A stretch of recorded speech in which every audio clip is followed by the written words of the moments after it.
So if we start reading the information, Arno Limited entered into the following share transactions in Jabulani Limited during the financial year ended 31 December 2021.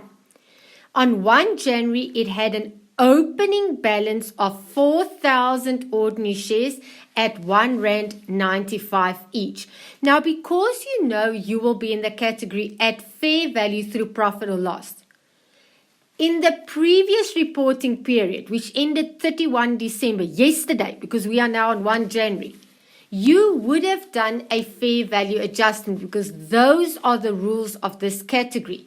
That means that R1.95 you see there would have been the fair value per share on 31 December 2020, the day before. We are now on 1 January in the new reporting period. So your shares are lying at the fair value that they had on reporting date.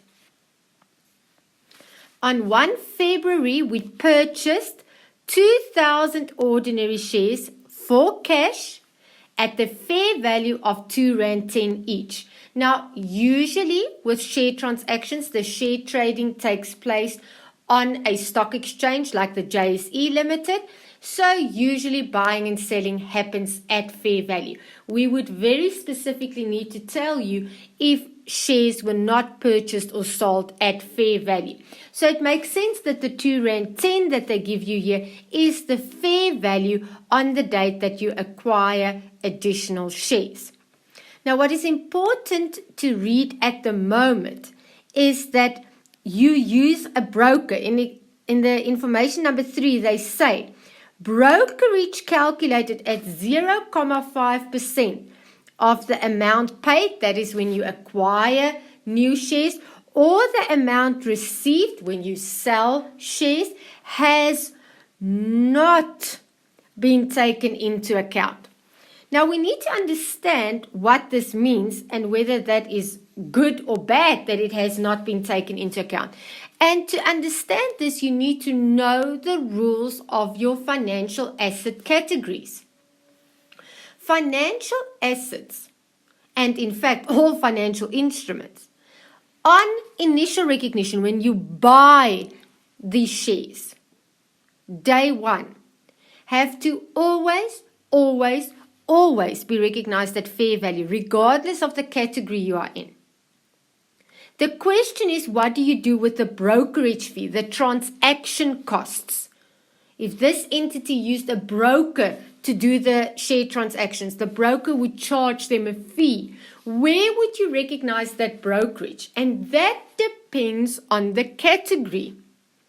If you are in the category at fair value through profit or loss, which is the case in this example, any transaction costs on day one, on initial recognition, when you buy the shares, any transaction costs need to go through profit or loss. The name says it, at fair value through profit or loss, transaction costs go through profit or loss. In other words, you do not make the transaction costs part of the day one initial recognition and initial measurement of your shares.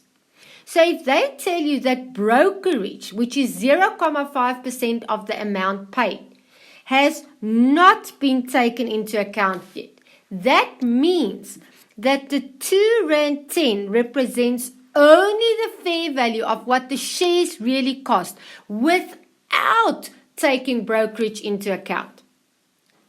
So when we initially recognize these shares, it has to be at fair value.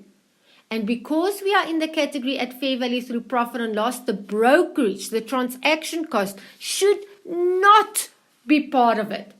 So in this case, the R2.10 excludes the transaction cost, and that is correct for the category we are in at fair value through profit and loss. The transaction costs, which you would need to go and calculate at 0.5% of the amount you paid when you acquired these shares, will go straight as an expense through profit and loss. So your journal entry would be credit bank, I pay brokerage, debit transaction costs through profit or loss. You would not initially on day one recognize those transaction costs as part of the day one measurement of the investment in shares. And I would like to have a look at how that looks in the general ledger account. So if you look at the general ledger account of the ordinary shares in Jabulani Limited, you will see that we make use of many columns. It is not necessary that you do it this way. You could have like a normal T account, only the amount and the information on the debit side and the amount and the information on the credit side. You don't need to do those extra columns that we have here, price per share and number of shares. The reason we do it all together in one T account, it just makes it easier to manage and to keep your head around it. But you are welcome to just show the amount, not these extra columns that you don't usually see in a T account. But then every amount would have to have a separate calculation underneath the T account.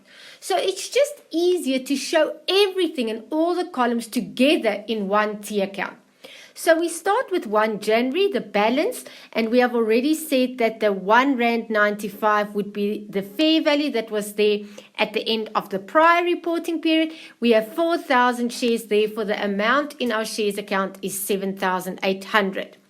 Then on 1 February, we acquired additional 2,000 shares. So we would say debit this T account, debit the asset, the ordinary shares. Your credit would be to bank because you paid for it in cash. How many shares did you acquire? You acquired 2,000 additional shares. What did you pay for them? The fair value that they were trading at was R2.10. This excluded the brokerage, and it is correct for the category at fair value through profit and loss that we exclude the brokerage, because the brokerage is an expense immediately through profit and loss. So we would like to have the fair value here just for the shares, excluding any brokerage, and that is what the R2.10 was. So after that transaction, if you want to, you can do a balance carried forward. You don't have to do it. It just makes our next transaction easier in the T account. So you would see I have a balance carried forward and brought down on the 1st of April, which is the date that something else happened.